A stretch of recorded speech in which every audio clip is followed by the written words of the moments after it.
Merry Christmas. Christmas கொண்டாட்டத்தில் நம்ம இருந்து கொண்டிருக்கிறோம். இந்த இன்றைய செய்தியின் தலைப்பு கிறிஸ்துமஸ் என்பதின் அர்த்தம், மீனிங் ஆஃப் கிறிஸ்துமஸ் என்ற தலைப்புல நம்ம பார்க்க போகிறோம். எல்லா ஜனத்துக்கு மிகுந்த சந்தோஷத்தை உண்டாக்கும் நற்செய்தி இந்த கிறிஸ்துமஸ் தினம். அப்படி இருக்கும்போது கடவுள் பூமிக்கு மனிதனாக வந்த நாளே இந்த கிறிஸ்துமஸ் கொண்டாட்டத்தின் நாளா இருக்கிறது. கிறிஸ்துமஸ் என்று சொல்லும் பொழுது, கிறிஸ் என்று சொல்லும் போது கிறிஸ்துவையும், மாஸ் என்பது சொல்லுது மகிழ்ச்சியும் குறிக்கிறது. அதாவது கிறிஸ்துவுக்குள் மகிழ்ச்சியா இருப்பதே கிறிஸ்துமஸ். இன்னொன்று நல்லா சொல்லுவோம், கிறிஸ்துவுக்குள் மகிழ்ச்சியா இருப்பவன் தான் கிறிஸ்துமஸ் கொண்டாட தகுதி உள்ளவனா இருக்கிறான். இப்படி இருக்கும்பொழுது இந்த நிகழ்ச்சியை குறித்து, இந்த பண்டிகையை குறித்து, கிறிஸ்துமஸை கொண்டாட்டத்தை குறித்து ஆழமாக விரிவாக்கமாக நம்ம மத்தியில் பேச நமக்கு நன்கு அறிமுகமான இந்த ஜேபி வட்டாரத்திலே மூத்த ஊழியக்காரர்களில் நன்கு அறிமுகமான ஒருவர் நம்ம மத்தியில் வந்திருக்கிறார். அவர்தான் ரெவரண்ட் எஸ் துரைசிங் அவர்கள். வாங்க அவர் சந்திப்போம்.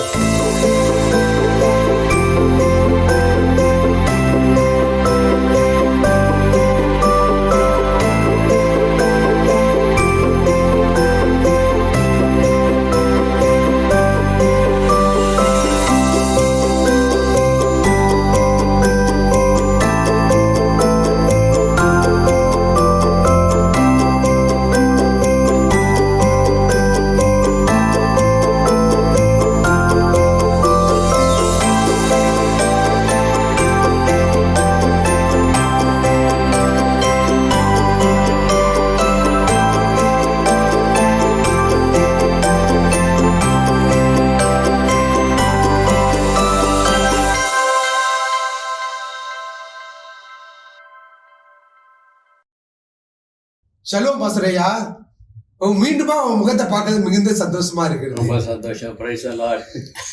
அது ஞானியோடு இணையவன் ஞானவானா மாறுபான்ல, அது போல உங்களோட இணைஞ்சு பேசும்போது எனக்கு ரொம்ப சந்தோஷமா இருக்குது.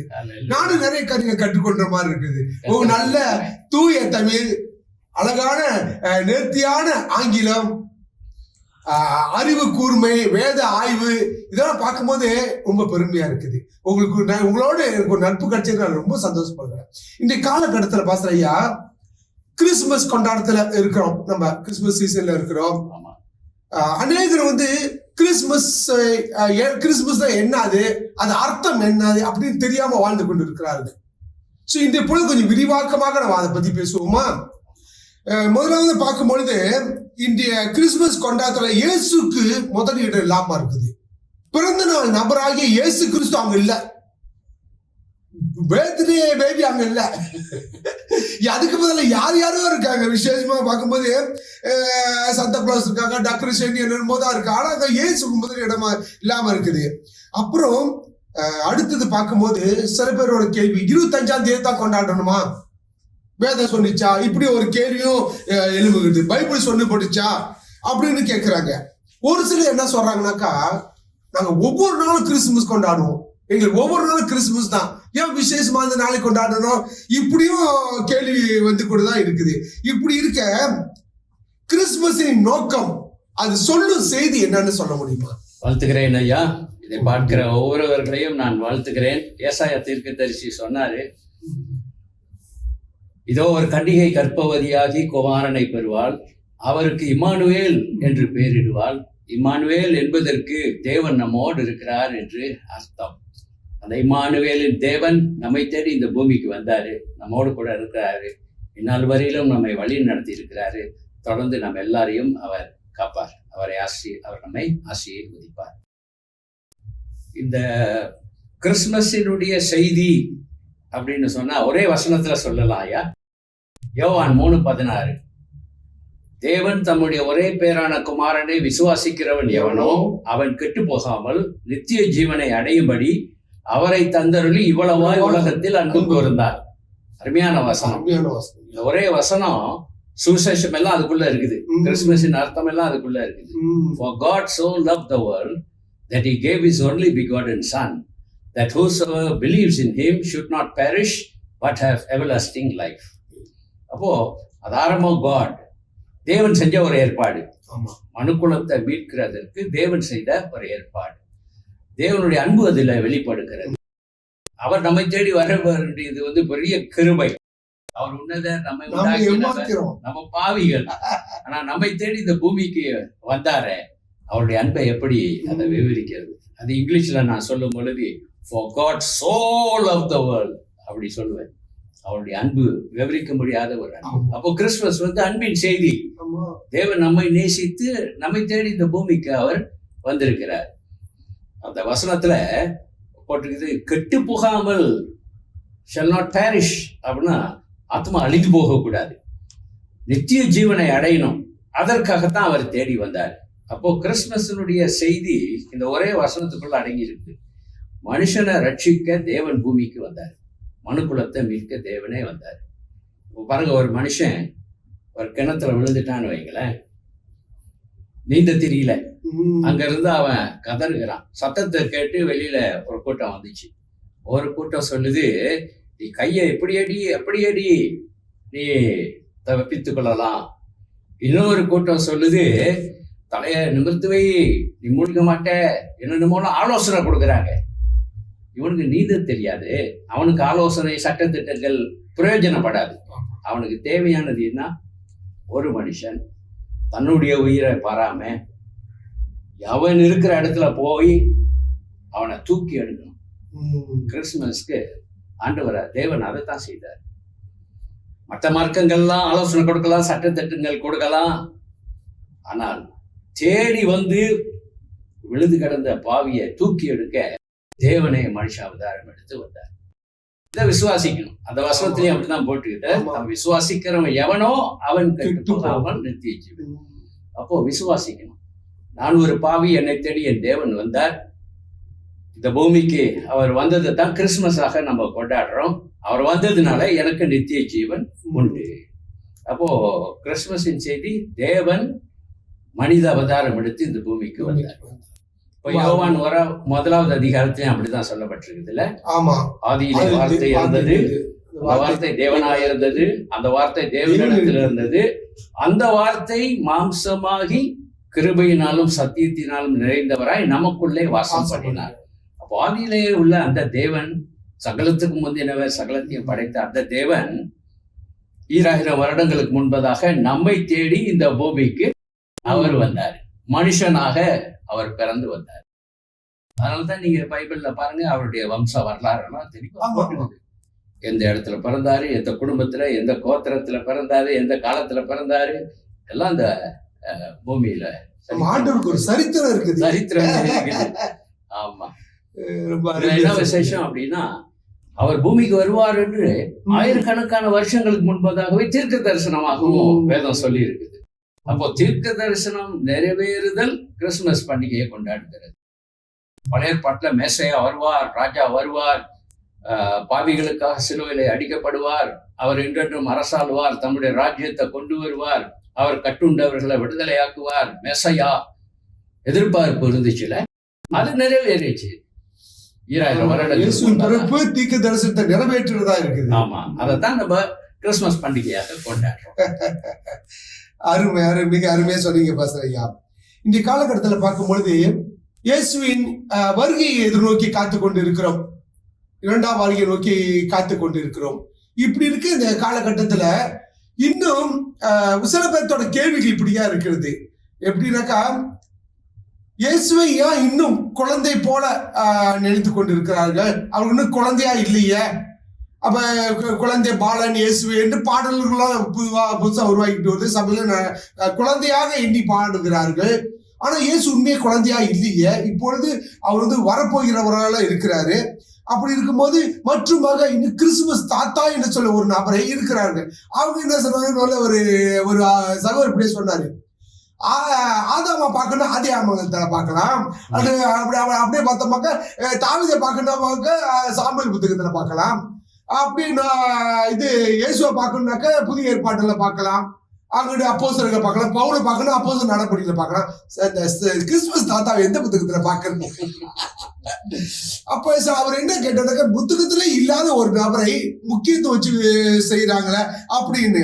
இன்னொன்னு பார்த்தோமா, சந்த குலோஸ் இடையில நான் பார்த்த ஒரு வீடியோ கிளிப்பு, அந்த சந்த குலோஸ் ஆபாசமா டான்ஸ் ஆடுறாரு, அசிங்கமா ஆடுறாரு. என்ன ஆகாத மோசமான ஆட்டம்.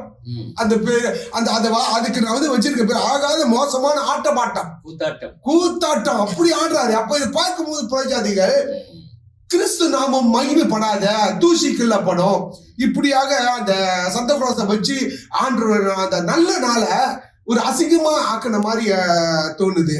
இப்ப ஒவ்வொரு வீட்டுக்குள்ள போனோமாக்கா நான் காணிக்கை எடுக்கிறாங்க. அதாவது அந்த காலத்துல வந்து இயேசுவை பார்க்க போனவங்க தான் காணிக்கை செலுத்தினாங்க. அந்த இடையர்கள் அந்த அரசர்கள்லாம் வந்து காணிக்கை செலுத்தினாங்க. இன்று இடையில கூட நிறைய திருச்சபை என்ன செய்றாங்க, இது கேரளிங் போகும்போது இவங்க கிராமத்துல போகும்போது சொரக்காய், பரங்கிக்காய், கத்திரிக்காய், வெண்டிக்காய், வெங்காயம் ஒவ்வொரு வீட்டுக்கு இப்ப கொடுத்துட்டு தான் போவாங்க. ஆனா இப்ப நம்மளுடைய காலகட்டத்துல பார்க்கும் பொழுது ஒரு பெட்டி மாதிரி வச்சுக்கிட்டு ஒவ்வொரு வீடா போய் அது வந்து கூட்டம் என்ன வீடு வந்து பிச்சை எடுக்கிறீங்க அப்படின்னு, இது ஒரு துக்கம் தர்ற ஒரு வேதனை தர்ற ஒரு காரியமா இருக்குது. அன்று வந்து சுவிசேஷத்தை சொன்னார்கள். இப்போ வந்து இங்க வந்து இப்போ பார்க்கும்போது சொன்னவங்கள்ட்ட சொல்லிக்கிட்டு இருக்காங்க. அவங்க அறியாதவங்கள்ட்ட போய் சொன்னாங்க இயேசு பிறந்துட்டார் அப்படின்னு. இப்போ வந்து வாரம் சபைக்கு வரவங்கள்ட்டே போயிட்டு கேரளி எடுத்துக்கிட்டு இயேசு பிறந்துட்டா சொல்றாங்க. இது ஒரு வேதனையான காரியமா இருக்கு. அப்படி இருக்கும்போது கிறிஸ்துமஸ் கேரளிங்னா அது அர்த்தம் என்ன, அது நோக்கம் என்னன்னு கொஞ்சம் சொல்ல முடியுமா? இந்த பாரம்பரியம்ன்ற ஒரு காரியம் இருக்கு. கிறிஸ்டியன் ட்ரெடிஷன் அல்லது சர்ச் ட்ரெடிஷன், திருச்சபை வரலாற்றுல கடைபிடித்து வந்திருக்கிற சில பாரம்பரிய காரியங்கள். அது கிறிஸ்துமஸ் சமயத்துல நிறைய இருக்குது. அதை சொல்றதுக்கு முன்ன நீங்க ஆரம்பத்துல சொன்ன அந்த ஒரு குறிப்பு ரொம்ப முக்கியமான ஒரு குறிப்பு. கர்த்தர் மனுஷனாக இந்த பூமிக்கு ஏழை கோலம் எடுத்து பிறந்து வந்தார். ஆனா இன்னைக்கு அவர் குழந்தை கிடையாது. அதை நம்ம ஞாபகத்துல வைத்துக் கொள்ளணும். அவர் மாம்சத்துல வந்தாரு, 33 வருஷம் தான். இந்த பூமிக்கு வந்தது அது சத்தியம், அது சரித்திரம். வந்து மனுஷனாக வாழ்ந்து பாடுபட்டு மரித்து உயிர் தெழுந்து உன்னதங்களிலே வீற்றிருக்கிறார். அப்போ கிறிஸ்துவை நம்ம நினைக்கும் பொழுது மாம்சத்துல அவர் வந்ததையே நினைச்சு கொண்டிருக்க கூடாது. இன்றைக்கு அவர் எப்படி இருக்கிறார்? ஆமா, இப்ப பாருங்க, யோவான் மேல் அறையில அவருடைய மார்போடு சாய்ந்திருந்தான். ஆமா, அவர் மனுஷனாக வந்ததுனால அது முடிஞ்சுது. பிற்பாடு வெளிப்படுத்துற விசேஷத்துல நீங்க பாருங்க, தரிசனத்துல தான் தரிசனம் தான் விஷயம். அதுல இன்றைக்கு இயேசு எப்படி இருக்கிறாரு, அவரை பார்க்கிறாரு. அவருடைய முகம் சூரியனை போல பிரகாசிக்கிறது, அக்கினி ஜுவாலை போன்ற கண்கள், மார்பருகே பொற்கச்சை கட்டி இருக்கிறாரு. அவருடைய பாதங்கள் உலைக்களத்திலே காய்ந்த வெண்கலம் போல இருக்குது. அதை பார்த்த உடனே செத்தவனை போல கீழே விழுந்தேன் அப்படின்றாரு. அப்போ மாம்சத்துல வந்திருக்கும் பொழுது உறவு வேற இல்ல. ஆமா, நீங்க 2 கொரிந்தியர்லும் பவுல் சொல்லுகிறாரு, மாம்சத்தின்படி கர்த்தரை அறிந்திருந்தாலும் இனி நாங்கள் மாம்சத்தின்படி அவரை எண்ணுகிறது இல்லை. ஏன்னா அது 33 வருஷத்துக்காகத்தான், ரட்சிப்புக்காகத்தான் மனுஷனாக வந்தார். அப்போ இயேசுவை குறித்து நான் நீங்களும் இன்றைக்கு உன்னதத்துல இருக்கிறாரு. வானாதி வானங்கள் கொள்ளாத தேவாதி தேவன். அவருடைய பார்வைக்கு மறைவானது ஒன்றுமே இல்லை. எங்கும் நிறைந்திருக்கிறார். சர்வ வல்லமையுள்ள தேவனாக மகிமையில அவர் இருக்கிறார். அப்போ அவரை பத்தி பேசும் பொழுதோ, பாடும் பொழுதோ, ஜெபிக்கும் பொழுதோ மனுஷன் பேச மாதிரி பேசக்கூடாது. இன்றைக்கு உள்ள பாட்டெல்லாம் பாருங்க, தொடுங்க, வாங்க, உட்காருங்க, மனுஷன் பேசுற வார்த்தை அது. அப்போ அவர் யார் அப்படின்றத கிறிஸ்துமஸை வச்சு நம்ம இடக்கூடாது. அது 33 வருஷத்துல மனுஷ வாழ்க்கையோட முடியும். அவர் பேபியா இல்ல. ஆமா, ஆதியிலே வார்த்தையா இருந்தவர், அந்தமும் அவர் தான். வரப்போகிறார், மகிமையிலே அவர் வரப்போகிறார். அவருடைய பாதத்துல நம்மை தாழ்த்தி, அவர் தேவன், நாம் மனுஷன் என்ற உறவில பாட்டு எழுதணும், அவரிடத்துல பேசணும். அப்போ அந்த முதல் குறிப்பு ரொம்ப முக்கிய ஞாபகத்துல வைத்துக் கொள்ளும். இப்போ நீங்க கேட்டது இந்த வரலாறு, சரித்திரம், அதுல ஏராளம் இருக்குது. இப்போ 25ஆம் தேதி தான் கிறிஸ்துமஸ் இயேசு பிறந்தார் என்ன ஆதாரம் இருக்குது? சிலர் அப்படிப்பட்ட கேள்வியெல்லாம் கேட்கிறாங்கல்ல. இயேசு பிறந்தது உண்மை, அது சரித்திரம், அது என்னைக்கும் மாறாத முடியாது. அவர் பிறந்ததுனாலதான் கிபி கிமுன்னு வச்சிருக்கிறனால பிஃபோர் கிரைஸ்ட், அப்புறம் ஏடிபிசி பிரிச்சு வச்சிருக்கிறோம். அப்போ சரித்திரத்தையே 2ஆக அவர் பிளந்தார். அப்போ இன்னைக்கு 2021 அப்படின்னா அவர் பிறந்து 2021. ஏடின்ற வார்த்தைக்கு அதான் அர்த்தம், the year of the Lord. அப்போ சரித்திரத்துல அவர் வந்தாரு.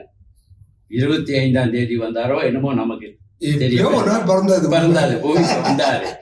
அப்போ நானும் நீங்களும் என்ன செய்யணும்னா, மத்தவங்க எல்லாம் பண்டிகை கொண்டாடுற மாதிரி வருஷத்துல ஒரு நாள் இல்லை. இயேசு வந்தாரு, நமக்கு என்னாலும் சந்தோஷம், என்னாலும் சந்தோஷம். ரட்சிப்பு தந்தாரு, அந்த ரட்சகர் இருக்கிறாரு. ஒவ்வொரு நாளும் நம்ம பண்டிகை கொண்டாடுற மாதிரி தான் இருக்கணும். இப்ப நான் என்னுடைய சபையில என்ன செய்வேன் அப்படின்னா, கிறிஸ்துமஸ் சீசன் வருஷத்துல ஒரு நாள் 25ஆம் தேதி மட்டும் இல்லை, அந்த டிசம்பர் மாதமே ஃபெஸ்டிவ் சீசன் அப்படின்னு சபையில கொண்டாட்டம். அப்போ அது ஒரு பண்டிகை காலம், ஃபெஸ்டிவ் சீசனாக நம்ம கொண்டாடுவோம். அப்போ வருஷத்துல ஒரு நாள் தான் அன்னைக்கு கொண்டாடணும் அப்படின்னு வெயிட் பண்ண வேண்டியது இல்லை. 24ஆம் தேதி ராத்திரி 12 மணிக்கு போட்டு பட்டாசுலாம் போட்டு கிறிஸ்துமஸ் வந்துருச்சு அப்படின்னு நம்ம கொண்டாட வேண்டிய அவசியம் இல்லை. நமக்கு ஓரளவுக்கு என்னாலும் கொண்டாட்டம், ஆனா குறிப்பா டிசம்பர் மாதம் பண்டிகை நாட்கள் கொண்டாட்டம். அத சர்ச் ஹிஸ்டரியில அட்வென்ட் சீசன் அப்படின்னு சொல்லுவாங்க. பண்டிகை நாட்கள் கொண்டாடலாம். சாண்டா கிளாஸ் பத்தியும் நீங்க பேசுனீங்க. அதனுடைய சரித்திரம் எப்படின்னா, செயின்ட் நிக்கலஸ் அப்படின்னு ஒரு பிஷப், அவருக்கு நல்ல மனசு, ஏழைகளுக்கு உதவி செய்யணும் அப்படின்னு சொல்லி அந்த சீசன் சொன்ன அந்த பண்டிகை நாட்கள்ல இந்த மாதிரி ஒரு கிஃப்ட் பேக் தூக்கிட்டு போய் அவங்க வீட்டுல அந்த நாட்கள்ல சிம்னி வச்சிருப்பாங்களா, புகை போடுறது, அதுல ஏறி அதுல போடுவார். அப்போ மறுநாள் பார்த்தா பிள்ளைங்களுக்கு எல்லாம் சந்தோஷம், கிஃப்ட்ஸ். அவருடைய நல்ல மனசு செயின்ட் நிக்கலஸ சுருக்கமாக்கி சாண்டா கிளாஸ். அப்போ நம்ம அந்த மாதிரி ஒரு ஆளை உடுத்தி நீங்க சொன்ன மாதிரி அந்த மாதிரி ஆட்டெல்லாம் போட வேண்டிய அவசியம் கிடையாது. ஆனா இது ஒரு நல்ல பாரம்பரியம். ட்ரெடிஷன்ல எது நமக்கு யூஸ்ஃபுல்லோ நல்லதோ அதை எடுத்துக்கொள்ளணும். இந்த நாட்கள்ல நம்ம எல்லாரும் சாண்டா கிளாஸ் மாதிரி இருக்கணும். போய் ஏழைகளுக்கு கொடுக்கிறவர்களாக இருக்கணும், மற்றவங்களுக்கு சந்தோஷப்படுத்தணும். அப்போ நம்ம அந்த மாதிரி ஒரு ஆளை உடுத்தி கூத்தாடணும்னு அவசியம் கிடையாது. ஆனா அதனுடைய பேக்ரவுண்ட்ல இருக்கிற அந்த ஒரு செய்தி, sharing, share love and Joy. இந்த நாட்கள்ல எல்லாரையும் சந்தோஷப்படுத்தணும். குடும்பத்தாருக்கு கிஃப்ட்ஸ் வாங்கி கொடுங்க. அக்கம் பக்கம் இருக்கிறவர்களுக்கு, ஏழைகளுக்கு குறிப்பா இந்த பேண்டமிக் நாட்கள்ல எவ்வளவு பேர் இருள்ல இருக்கிறாங்க, அவர்களை சந்தோஷப்படுத்துகிறதுக்கு விசிட் பண்ணுங்க. ஓல்ட் ஃபோக்ஸ் எல்லாம் இருக்குது, விசிட் பண்ணி அவர்களுக்கு நன்மை செய்யுங்க. அப்போ நம்ம தான் சாண்டா கிளாஸ். அதே மாதிரி தான் இந்த கிறிஸ்துமஸ் ட்ரீ. இப்போ கிறிஸ்துமஸ் ட்ரீ வச்சாதான் கிறிஸ்துமஸா? அப்படி கிடையாது. சில பேருக்கு கிறிஸ்துமஸ் ட்ரீ இல்லைன்னாக்கா ரொம்ப சோகமாயிருவாங்க.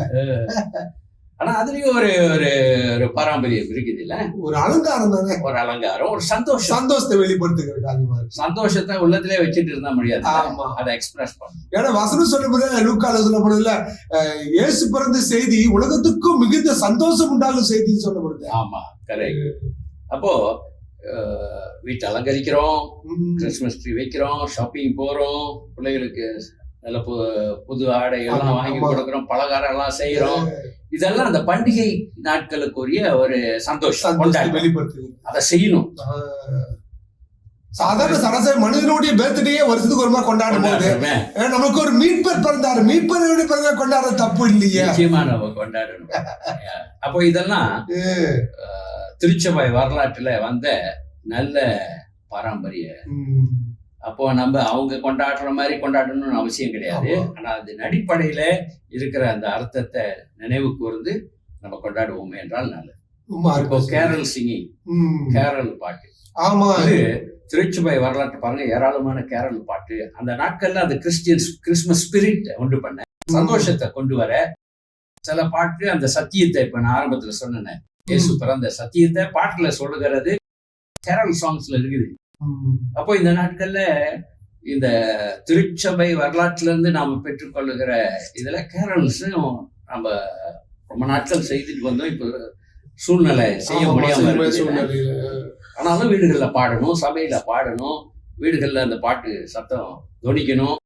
அப்போ அந்த கிறிஸ்துமஸினுடைய சந்தோஷம், ஸ்பிரிட், இயேசுவை ஒரு பேபியாக வர்ணிச்சு பாடுறதை காட்டிலும் ஆண்டு வருகையை குறித்து நம்ம ஒரு சுவிசேஷ செய்தியாக அந்த பாடலை கொண்டு வந்து இன்னும் நல்லா அருமையா இருக்கும். பாருங்க, இயேசு பிறந்த சமயத்துல தூதர்கள் பாடினாங்க, ஆமா, பரமத்திரள் சேனை ஒன்று சேர்ந்து உன்னதத்திலே தேவனுக்கு மகிமை, பூமியிலே சமாதானம், மனுஷர் மேல் பிரியம் உண்டாவதாக என்று சொல்லி ஆர்ப்பரித்தார்களாம்.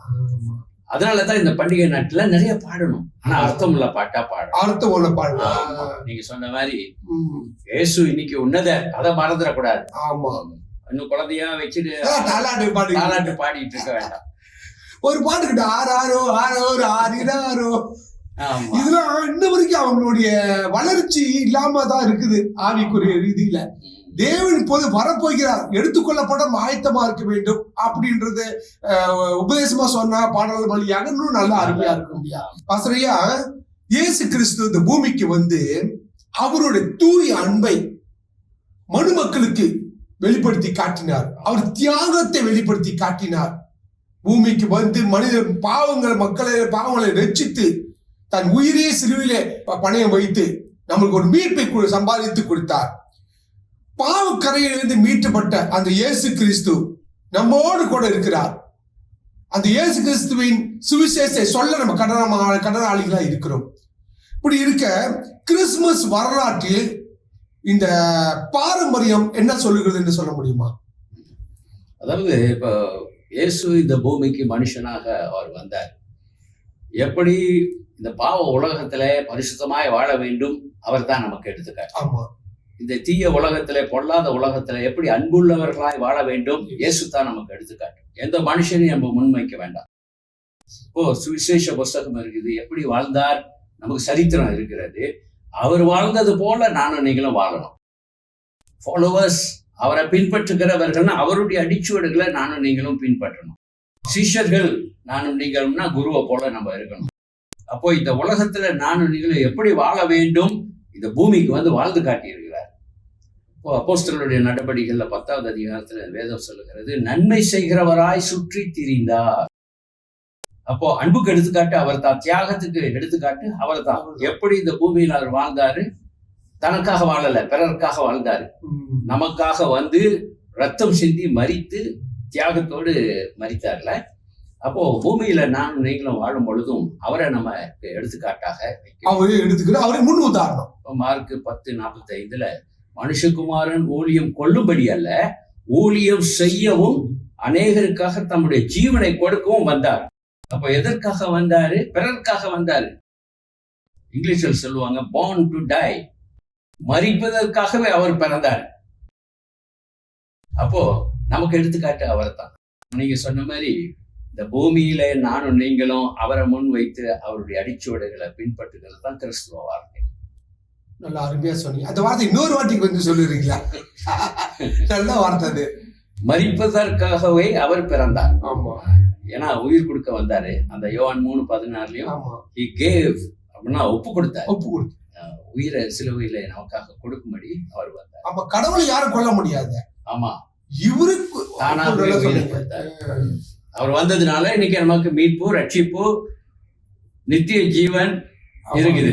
ஆமா, அது அவரை நினைக்கும் போதே உள்ளத்துல ஒரு சந்தோஷம், நம்பிக்கை புறப்பட்டு வருது இல்லையா? பாசறையா, சிலருடைய கேள்விகள் இப்படியா இருக்கிறது. வேதாகமத்துல 10 கட்டளைகள் தேவன் கொடுத்திருக்கிறார். இயேசு கிறிஸ்துவும் அவர் நிறைய கட்டளைகள் கொடுத்திருக்கிறார். கொடுக்கப்பட்ட கட்டளையே பின்பற்ற முடியல. இப்படி இருக்கும்போது சமூக ஊடகங்கள்ல வந்து கிறிஸ்துமஸ் கொண்டாடலாமா அப்படின்ற கேள்வியின் சர்ச்சையும் வந்து கொண்டுதான் இருக்குது. சில சபையில எந்த ஒரு பண்டிகையும் கொண்டாட மாட்டோம், ஆசரிப்பதில்லை என்று அவர்கள் தரப்பில் அவர் வாதத்தை முன்வைக்கிறார்கள். இப்படி இருக்கும்போது கிறிஸ்துமஸை ஆசாரிக்கும்படி எந்த ஒரு கட்டளையும் இல்லையே, இல்லாத கட்டளையை நான் ஏன் கொண்டாடணும்? இது வந்து மனிதர்களால் ஏற்படுத்தப்பட்டது. கடவுளை ஏற்படுத்தே கடைபிடிக்க முடியாதபடிக்கு மனிதர் கூட ஏற்படுத்த முடியும், எப்படி கடைபிடிக்க முடியும் அப்படின்னு சொல்றாங்க. அப்படி இருக்கும்போது how to celebrate Christmas, Christmas கொண்டாடுவது எப்படி என்றது கொஞ்சம் விளக்கமா சொல்ல முடியுமா? கட்டாயம் கொண்டாடணும். மனுஷன் ஏற்படுத்தினதாக இருந்தாலும் கொண்டாடணும். ஆனா அவர் மனுஷனாக பூமிக்கு வந்து பிறந்தாரு, அது சத்தியம், அது சரித்திரம் மாற்ற முடியாது. இப்போ பிள்ளைங்க பிறந்தனால கொண்டாடுறோம்ல, அதே மாதிரி தான் நானும் நீங்களும் இந்த பூமியில வாழும் பொழுது அவர் 2000 வருடங்கள் முன்பதாக அந்த பூமிக்கு வந்தான்றதை நினைவு கூர்ந்து அந்த பண்டிகை காலங்களுக்குள்ள பிரவேசித்து கொண்டாடுகிறது அவசியம். அது நல்லது, நான் நீங்களும். ஆனா எப்படி கொண்டாடுவது, அது அது ரொம்ப முக்கியம். உலகத்தால் கொண்டாடுற மாதிரி கொண்டாடக்கூடாது. நிறைய இடங்கள்ல நீங்க பாருங்க, இங்கிலீஷ்ல சொன்னா கிறிஸ்துமஸ் இஸ் கொமர்ஷியலைஸ், வியாபார காரியம் ஆயிடுச்சு. இந்த நாட்கள்ல பாருங்க, எல்லா ஷாப்பிங் காம்ப்ளெக்ஸ்லயும் ஏராளமான பிசினஸ், அவ்வளவு அலங்கரிப்பு, அவ்வளவு வியாபாரம், அவ்வளவு கூட்டம். உலகமெங்கும் இது நடக்குது. கிறிஸ்தவர்களானாலும் சரி, கிறிஸ்தவ அல்லாதவர்களானாலும் சரி, பெரிய கூட்டம். ஏன்னா அது பிசினஸ் ஆயிடுச்சு, கமர்ஷியலைஸ் ஆயிடுச்சு. இந்த நாட்கள்ல சில நாடுகள்லாம் நீங்க பாருங்க, மதுபானம் இந்த நாட்கள்ல தான் ரொம்ப விநியோகம். அப்போ கிறிஸ்துமஸ்னா குடிக்கணும், அந்த மாதிரி கொண்டாட்டம். இது உலகத்தாருடைய கொண்டாட்டம். ஆனா நானும் நீங்களும் கொண்டாடணும், ஆனா சரியான விதத்துல கொண்டாடணும். எப்படி கொண்டாடணும்? முதலாவது சந்தோஷத்தோட கொண்டாடணும். இப்போ நீங்க அந்த அலங்கரிப்பு, சாண்டா கிளாஸ், கிறிஸ்துமஸ் ட்ரீ, இதெல்லாம் நம்ம பத்தி பேசணும்ல. அலங்காரம் செய்யறது, உபசரிக்கிறது, இதெல்லாம் சந்தோஷத்தை வெளிப்படுத்துகிறது. எல்லா ஜனத்துக்கும் மிகுந்த சந்தோஷத்தை உண்டாக்கும் நற்செய்தியை உங்களுக்கு அறிவிக்கிறேன். அதுதான் கிறிஸ்துமஸ் அன்னைக்கு தேவதூதன் சொன்னது. மிகுந்த சந்தோஷம். இது எப்படி அடக்கி வைக்கிறது? கொண்டாடணும். அப்போ கொண்டாட்டத்தை வெளிப்படுத்தணும். அப்போ அந்த பண்டிகை நாட்கள்ல நம்முடைய முகம் ஜொலிக்கணும். கிறிஸ்துமஸ் ட்ரீ வைக்கிறோமோ இல்லையோ, லைட்ஸ் இருக்குதோ இல்லையோ, நம்முடைய முகம் க்ளோ பண்ணணும். கிறிஸ்துமஸ் லைட் மாதிரி. சாண்டா கிளாஸ் நான் சொன்னேன், நம்ம தான் சாண்டா கிளாஸ். பிறரையும் சந்தோஷப்படுத்தணும். அப்போ இது பண்டிகை நாட்கள், சந்தோஷத்துக்குரிய ஒரு நாட்கள். கொண்டாடணும். எப்படி எப்படியெல்லாம் கொண்டாட முடியுமோ கொண்டாடணும். அப்போ இந்த சந்தோஷத்தை அடக்கி வைக்க கூடாது. இயேசு வந்தார், எனக்கு தெரியும், எனக்கு ரட்சிப்பு தந்தார், நான் களி கூறுவேன், நான் சந்தோஷமா இருப்பேன். அப்போ குடும்ப கேதரிங் இருக்கும், ஒருத்தருக்கு ஒருத்தர் நம்ம கிஃப்ட்ஸ் கொடுக்கறது, சந்தோஷப்படுத்தணும். நாமும் சந்தோஷமா இருக்கணும், பிறரையும் சந்தோஷப்படணும்.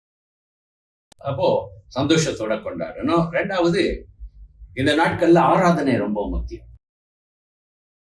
அப்போ கொண்டாட்டம் ஒரு பக்கம், ஆவிக்குரிய ஒரு கொண்டாட்டம், சபையில கொண்டாட்டம், பாட்டு பாடி கொண்டாட்டம். அப்போ திருச்சபையையும் அலங்கரித்து, திருச்சபையிலையும் இந்த சீசன், இந்த கிறிஸ்துமஸ் மாதம் முழுவதிலையும் நிறைய ஸ்தோத்திர பாட்டை நம்ம பாடணும். ஏன்னா இயேசு பிறந்த சமயத்துல தூதர்கள் கர்த்தரை மகிமைப்படுத்தி பாடினாங்கல்ல, அந்த மாதிரி பாடணும். இப்போ இயேசு பிறந்த சமயத்துல இந்த லூக்கா எழுதின சுவிசேஷத்துல நீங்க பாருங்க, மரியாள் பாடின பாட்டு இருக்குது, சகரியா யோவான்ஸ்நானனுடைய அப்பா பாடின பாட்டு இருக்குது, சிமியோன் தீர்க்க தரிசனமா, இதெல்லாம் பாட்டு மாதிரி தான். புகழ், ரட்சிப்பு வந்துச்சு மனுக்குலத்துக்கு, தூதர்களே மனுஷன் மேல் தேவன் பிரியம் கொண்டிருக்கிறான்னு பாடினாங்க. அப்போ இந்த நாட்கள்ல அதிகமா பாடணும், துதிக்கணும், கர்த்தரை மகிமைப்படுத்தணும். ஆராதனைய சென்டரா வைக்கணும் கொண்டாட்டத்துல, இந்த பண்டிகை நாட்கள்ல. அப்போ ஆராதனைகள் விசேஷமாகவும் இருக்கணும். அதிக சந்தோஷம், பிள்ளைகளை சந்தோஷப்படுத்தணும், பெற்றாரை சந்தோஷப்படுத்தணும். எல்லாரும் ஒன்று சேர்ந்து ஆராதனை முக்கியம். இப்ப இயேசு பிறந்த சமயத்துல பாருங்க, வானசாஸ்திரிகள் கிழக்குல இருந்து வந்தார்கள். எவ்வளவு கடினமான பிரயாணம், எவ்வளவு நாட்கள் எடுத்தது முயற்சி பண்ணி, அதை கணக்கு பண்ணி நீங்க பாத்தீங்கன்னா 2 வருஷ பிரயாணம். ஏன்னா ஏரோது 2 வயதுக்கு கீழ்பட்ட பிள்ளைகள் எல்லாம் கொலை செய்தாங்க. அப்போ அது அடிப்படையில கணக்கு பார்த்தோம்னா, சாஸ்திரிகள் ஏரோடத்துல போகும் பொழுது 2 வருஷம் ஆயிடுச்சு. அப்போ எவ்வளவு பிரயாசம் அதுல இருக்குது, முயற்சி. எதற்காக? யூதருக்கு ராஜாவாக பிறந்திருக்கிறவர் எங்கே, அவரை பணிந்து கொள்ள வந்தோம். கண்ட உடனே பொன் தூப வர்க்கம் வெள்ளை போலம் காணிக்கையாக வைத்து பணிந்து கொண்டார்கள் போட்டு. அப்படின்னா இவர்கள் ஞானிகள். இயேசு மனுஷனாக வந்த தெய்வம், அவருக்கு முன்பாக முழங்கால் படிட்டு விழுந்து பணிந்து கொண்டார்கள். கிறிஸ்துமஸ் சமயத்துல இப்படித்தான் கொண்டாடும். இப்போ மரியாள் பாட்டை சொன்னேன், அது லூக்காவில் இருக்குது. அதை வாசித்து பார்த்தாலும், என் ஆவி கர்த்தருக்குள் களி கூறுகிறது, என் ஆத்துமா என் தேவனுக்குள் களி கூறுகிறது. இதுதான் சந்தோஷம், இதுதான் துதி, இதுதான் ஆராதனை. ரட்சகரில் கொண்டாடணும், ரட்சிப்பில் கொண்டாடணும். நல்லா சொன்னீங்க. அப்போ வெளிப்புறமான கொண்டாட்டம் நல்லதுதான், ஆனா இதுதான் முக்கியம். நான் ரட்சிக்கப்பட்ட ஆனபடினாலே கொண்டாடுறேன். அப்போ ஏன் கிறிஸ்துமஸ் கொண்டாடுறோம்? இதான் பதில். நான் ரட்சிக்கப்பட்டேன், இயேசு எனக்காக இந்த பூமிக்கு வந்தாரு, ஆனபடினாலே நான் கொண்டாடுகிறேன். அந்த சந்தோஷத்தை அந்த வெளிப்படுத்த அந்த ஆராதனையிலையும் அதை நம்ம காட்டணும். மூணாவது ஐயா, இதை மறக்க கூடாது. சென்டா கிளாஸை பத்திலாம் நம்ம பேசணும். இந்த நாட்களில கொண்டாட்டத்தின் மத்தியில ஏழைகளுக்கு நம்ம ஏதாவது செய்யணும். வசதி குறைந்தவர்களுக்கு ஆதரவு கொடுத்து அவங்கள போய் சந்தித்து அவர்களை சந்தோஷப்படுத்தி, கிறிஸ்துமஸ் வந்து ஸ்டோரிய கிஃப்ட் தானே, தேவன் நமக்கு கிஃப்ட் கொடுத்தாரு. அப்போ இந்த பண்டிகை நாட்கள்ல ஏழைகளை நினைவு கூறணும். முடிந்த அளவுக்கு போய் உதவி செய்யணும். ஒண்ணு நம்ம மறக்க கூடாது பாஸ்டர் ஐயா, மாட்டு தொழுவத்துல பிறந்தாரு, ஏழைகளும் எடுத்தாரு, துணிகளில் சுற்றின்னு போட்டுக்குது. அந்த துணிகள் அப்படின்னா துண்டு துணி, ஒரே துணி இல்லை, ஸ்வாட்லிங் க்ளோத்ஸ் ப்ளூரல்ல தான் போட்டுக்குது. அப்படின்னா ஏழை கோலம் எடுத்து பிறக்க, ராஜா பறக்கணும் அரண்மனையில பறக்கணும், இவரு மாட்டு தொழுவத்துல முன்னணியிலே கடத்தினால் இதுதான் உங்களுக்கு அடையாளம் அப்படின்னு மேய்ப்பர்களுக்கு தூதர்கள் சொன்னாங்க. அப்போ அவர் பூமிக்கு வரும் பொழுது ஏழை கோலம் எடுத்து வந்தார். சாதாரண குடும்பத்துல தச்சு வேலை செய்கிற குடும்பத்துல பிறந்து அவர் வந்தார். இந்த நாட்கள்ல நானும் நீங்களும் ஏழைகளுக்கு முடிந்ததை செய்யும். அப்போ இருக்கிறத ஷேர் பண்ணணும். இந்த கிறிஸ்துமஸ் கிஃப்ட்னு நம்ம சொன்னோம். இப்போ நீங்க சொன்ன மாதிரி சொன்னவங்களுக்கு போய் சொல்லிட்டு இருக்கிறோம், கொடுத்தவங்கள்ட்ட போய் கொடுத்துட்டு இருக்கிறோம், அதையும் செய்யணும். ஆனா இதை மறந்துடக்கூடாது. குறிப்பா யாருக்கு செய்யணும்? எளிமையா இருக்கிறவங்க, திக்கற்றவங்க, கைவிடப்பட்டவங்க, ஏழைகள் இருக்கிறாங்களே, அவங்களுக்கு போய் இந்த பண்டிகை நாட்கள்ல எங்க கொண்டாட்டம் இது, எங்களுடைய சந்தோஷம் இது, உங்களை சந்தோஷப்படுத்துறோம், வச்சுக்கொள்ளுங்க அப்படி சொல்லி இயேசு வந்தாரு அப்படின்னு சொல்லி நம்ம ஏழைகளுக்கு உதவி செய்யணும். இதுன்னு சிறப்பா இருக்கும். ரொம்ப நன்றி பாஸ்டர், ரொம்ப அருமையா விளக்குவரை கொடுத்தீங்க. இறுதியாக பார்த்துக்கின்ற ஜனங்களுக்கு நீங்க என்ன சொல்ல வருவீங்க? கிறிஸ்துமஸ் வந்து கிஃப்ட்னு சொன்னோம். ஃபார் காட்ஸ் கிஃப்ட், தந்தருளி இவ்வளவாய் உலகத்தில் அன்பு கூர்ந்தார். அந்த கிஃப்டை நம்ம பெற்றிருக்கிறோம். அந்த கிஃப்டை பெறாதவங்க இந்த பண்டிகை நாட்கள்ல அந்த கிஃப்டை பெறணும். தேவன் சொல்லி முடியாத ஈவுக்காக அவருக்கு ஸ்தோத்திரம். தேவன் நமக்கு ஈவு பரிசாக ரட்சகரை அனுப்பியிருக்கிறாரு, ரட்சிப்பை தந்திருக்கிறாரு. இதுதான் காலம், இதை பெற்றுக்கொள்ளணும். இதோ வாசப்படியிலிருந்து தட்டுகிறேன், ஒருவன் என் சத்தத்தை கேட்டு கதவை திறந்தால் நான் உள்ளே பிரவேசிப்பேன், அவனோடு போஜனம் பண்ணுவேன், அவனோடும் என்னோடு போஜனம் பண்ணுவான். இறுதிய கதவை திறக்கணும். இப்போ யோவான் 1:12 போட்டிருக்குது, அவருடைய நாமத்தின் மேல் விசுவாசம் உள்ளவர்களாய் அவரை ஏற்றுக்கொண்டவர்கள் எத்தனை பேர்களோ அத்தனை பேர்களும் தேவனுடைய பிள்ளைகளாகும்படி அவர்களுக்கு அதிகாரம் கொடுக்கிறார். அப்போ இந்த கிஃப்டை பெறாதவங்க இயேசுவை விசுவாசித்து அவருடைய ஜனமாகி நித்திய ஜீவனை பெறணும். இந்த கிஃப்டை பெற்றவங்க நானும் நீங்களும் இருக்கிறோம், பண்டிகையை கொண்டாடுறோம்ல. இந்த கிஃப்டை பெற்றவங்க நானும் நீங்களும் என்ன செய்யணும் அப்படின்னா, நம்ம ஏன் அவருக்கு கொடுக்கணும். வழக்கமா ஒரு பர்த்டே கொண்டாடுறோம் அப்படின்னா அந்த பர்த்டே கொண்டாடுறவங்களுக்கு கிஃப்ட் கொடுக்குறோம்ல. அப்போ கிறிஸ்துமஸ் வந்து கிறிஸ்துவினுடைய பிறந்த நாள். அப்போ அவருக்கு நம்ம என்ன செய்யணும்? கிஃப்ட் கொடுக்கணும். என்ன கிஃப்ட் அவருக்கு கொடுக்கணும்? எல்லாம் அவருக்கு தானே சொந்தம். நம்மை உண்டாக்கினவரே அவர் தான், சகல நன்மைக்கும் அவர் காரணர். அவருக்கு ஏற்ற கிஃப்ட் வந்து நம்முடைய இறுதியம். நம்ம வாழ்க்கையை கொடுக்கணும், நம்மை அர்ப்பணிக்கணும். அப்போ பண்டிகையை கொண்டாடுறவங்க ஒரு புதிய விதத்துல வாழ்க்கையை அர்ப்பணம் பண்ணணும். ஒரு தாய்க்கு 3 பிள்ளைங்க இருந்தாங்க, பெண் குழந்தைகள். அந்த தாய்க்கு பிறந்த நாள் வந்து வரப்போகிறது.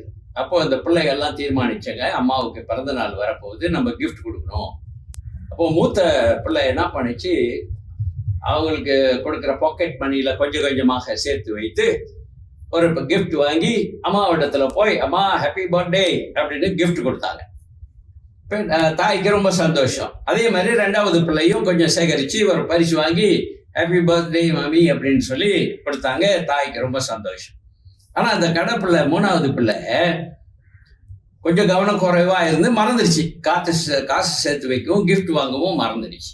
2 அக்காமார்களும் போய் அம்மாவுக்கு கிஃப்ட் கொடுக்கும் பொழுது கொஞ்ச நேரம் யோசனை பண்ணி நேரா இந்த பிள்ளை என்ன பண்ணுச்சு, நேரா சமையல் அறையில கிச்சனுக்கு ஓடி போய் ஒரு தட்டு ட்ரே, பெரிய ட்ரே எடுத்துக்கொண்டு வந்து அம்மாவுக்கு முன்பாக வைத்து, இந்த பிள்ளை அந்த ட்ரே மேல ஏறி நின்று, மம்மி ஐ ஆம் யோர் கிஃப்ட், நான் தான் உங்களுக்கு பரிசு அப்படின்னு சொல்லிச்சான். அந்த தாய்க்கு ரொம்ப சந்தோஷம். இந்த பண்டிகை நாட்களிலே ஜீசஸுடைய பர்த்டேயை நம்ம கொண்டாடுறோம். அவருக்கு ஏற்ற கிஃப்ட் நம்ம வாழ்க்கையே அர்ப்பணிப்போம். அந்த சின்ன பிள்ளை செய்த மாதிரி, கர்த்தாவே நான் உமக்கு சொந்தம், என்னையே நான் தருகிறேன் என்று சொல்லி ஆண்டவருக்கு நம்மை அர்ப்பணிக்கணும். அது சரியான விதம், பண்டிகையை கொண்டாடுகிற விதம். பாசனையா ரொம்ப அருமையான செய்திகள் கொடுத்து கொண்டு வந்தீங்க. இறுதியாக எங்களுக்கும் கேட்கிற நேயர்களுக்கும் ஆசீர்வாதமாக ஒரு ஜெபம் செய்து முடிப்போமா? நிச்சயமா செய்யலாம். அதுக்கு முன்பதாக ஒரு சின்ன வேத பகுதியை நான் வாசிக்கிறேன். இயேசு மேசையாவாக இந்த பூமிக்கு வந்து என்னெல்லாம் செய்வார்ன்றத ஏசாயா தீர்க்கதரிசி இயேசு பிறக்கிறதுக்கு 1000 வருஷத்துக்கு முன்பதாக எழுதியிருக்கிறாரு. இதைத்தான் கர்த்தர் நாசரேத் ஊர்ல வாசித்து, இன்று இந்த வாக்கியங்கள் உங்கள் மத்தியில நிறைவேறுகிறது என்று சொல்லி வாசித்தார். அதை வாசித்து நான் ஜெபம் பண்ணேன். ஏசாயா 61. கர்த்தராகிய தேவனுடைய ஆவியானவர் என்மேல் இருக்கிறார். சிறுமைப்பட்டவர்களுக்கு சுவிசேஷத்தை அறிவிக்க கர்த்தர் என்னை அபிஷேகம் பண்ணினார். இருதயம் நொறுங்குண்டவர்களுக்கு காயம் கட்டுதலையும், சிறைப்பட்டவர்களுக்கு விடுதலையையும், கட்டுண்டவர்களுக்கு கட்டவிழ்த்தலையோ கூறவும், கர்த்தருடைய அனுக்கிரக வருஷத்தையும் நம்முடைய தேவன் நீதியை சரி கட்டும் நாளையும் கூறவும், துயரப்பட்ட அனைவருக்கும் ஆறுதல் செய்யவும், சீயோனிலே துயரப்பட்டவர்களை சீர்படுத்தவும், அவர்களுக்கு சாம்பலுக்கு பதிலாக சிங்காரத்தையும், துயரத்துக்கு பதிலாக ஆனந்த தைலத்தையும், ஒடுங்கின ஆவிக்கு பதிலாக துதியின் உடையையும் கொடுக்கவும் அவர் என்னை அனுப்பினார். ஜெபம் செய்வோம். வானத்தையும் பூமியையும் உண்டாக்கின சர்வ வல்லமையுள்ள கர்த்தாவே, உம்மை போற்றுகிறோம், புகழுகிறோம், வாழ்த்துகிறோம். 2000 வருடங்களுக்கு முன்பதாக எங்களை தேடி இந்த பூமிக்கு வந்தீர். காணாமல் போன ஆட்டை போல வழி தப்பி திரிந்தோம். நல்ல மேய்ப்பராக எங்களை தேடி நீர் வந்தீர், எங்களை கண்டுகொண்டீர். ஆனபடினாலே இந்த ஆண்டிலேயும் உம்முடைய பிறப்பின் பண்டிகையை மகிழ்ச்சியோட நாங்கள் கொண்டாடுகிறோம். பூமியிலே வந்த பொழுது தூதர்கள் பாடினது போல, உன்னதத்திலே தேவனுக்கு மகிமை, பூமியிலே சமாதானம், மனுஷர் மேல் பிரியம் உண்டாவதாக என்று சொல்லி உம்மை நாங்கள் வாழ்த்துகிறோம், மகிமைப்படுத்துகிறோம். உலகத்திலே வந்து எந்த மனுஷனையும் பிரகாசிப்பிக்கிற ஒளியே அந்த மெய்யான ஒளி. இந்த பூமியிலே இருள் நிறைந்த இந்த உலக வாழ்க்கையிலே எங்களை பிரகாசிப்பித்திருக்கிறீர். ஆனபடினாலே இந்த சந்தோஷத்தை இந்த பண்டிகை நாட்களிலே நாங்கள் கொண்டாடி வெளிப்படுத்த எங்களுக்கு நிறைய உதவி செய்திருக்கிறீர். கோடா கோடி ஸ்தோத்திரம். தேவன் அருளிய சொல்லி முடியாத ஈவுக்காக கோடா கோடி ஸ்தோத்திரம். தந்த ரட்சிப்புக்காக ஸ்தோத்திரம். எங்களை மீட்டெடுத்தீரே ஸ்தோத்திரம். இந்த பண்டிகை நாட்களிலும் உலகமெங்கும் உம்முடைய நற்செய்தி சுவிசேஷம் பரவட்டும். இந்த பூமியிலே கொண்டாடுகிற ஒவ்வொருடைய வாழ்க்கையிலையும் ஒரு புதுமையை நீர் தந்தரணும். இந்த பூமிக்கு நீர் வைத்த நோக்கங்கள் நிறைவேறட்டும். சகல துதியும் கனத்தையும் மகிமையையும் உமக்கே செலுத்தி எங்களை தாழ்த்தி அர்ப்பணித்து இயேசுவின் நாமத்தில் ஜெபிக்கிறோம் பிதாவே, ஆமென். நன்றி பாஸ்ரையா. அன்பான நேயர்களே, இந்த நிகழ்ச்சி பார்த்து கொண்டிருக்க உங்க ஒவ்வொருவருக்கும் தேவன் பல கோணத்தில் கிறிஸ்துமஸ் செய்தியை கொடுத்திருக்கிறார். கிறிஸ்துமஸ் ஏன் கொண்டாட வேண்டும், எதற்காக கொண்டாட வேண்டும், என்ன நோக்கத்தோடு கொண்டாட வேண்டும், அதன் அர்த்தம் என்ன என்று விரிவாக்கமாக நம்ம பாஸ்டர் ஐயா நம்ம மத்திய சொல்லி வந்தார். இல்லாதவர்களுக்கு கொடுத்து உதவுவது, வாங்குவதை காட்டிலும் கொடுப்பதே மேன்மையான காரியமா இருக்கிறது. தேவனை ஆராதிப்பவர்களுக்கு, தேவனை அறியாதவர்களுக்கு விருந்தளித்து மகிழ்வது, இயேசுவின் பிறந்த நோக்கத்தை பிறருக்கு சொல்வது, வீட்டை அலங்கரிப்பது தவறல்ல. அந்த அலங்காரத்துக்கும் நம்மளுடைய சந்தோஷத்துக்கும் உள்ள காரணத்தை மக்களுக்கு நம்ம சொல்லுவதும் ஒரு முக்கியமான ஒரு காரியமா இருக்கிறது. ஒவ்வொருவருக்கும் பரிசுகளை பரிமாறிக்கொள்வது தவறல்ல. இருக்கிறவர்கள் இல்லாதவர்களுக்கு கொடுப்பதே மேன்மையான காரியமா இருக்குது, சிறந்த காரியமா இருக்கிறது என்று நம்ம பார்த்தோம். உலக மக்கள் எதிர்பார்ப்புகள் எல்லாம் தூய் அன்பு மட்டுமே. இந்த நாளிலே வெளிப்படையாக சுவிசேஷத்தை சொல்லுவோமா? இயேசு பிறந்தது உலக மக்களை ரட்சிக்கத்தான் என்று நம்ம உலகமெங்கும் போய் சொல்லுவோமே. God bless you. நான் உங்க நண்பன் டேவிட் சௌரி.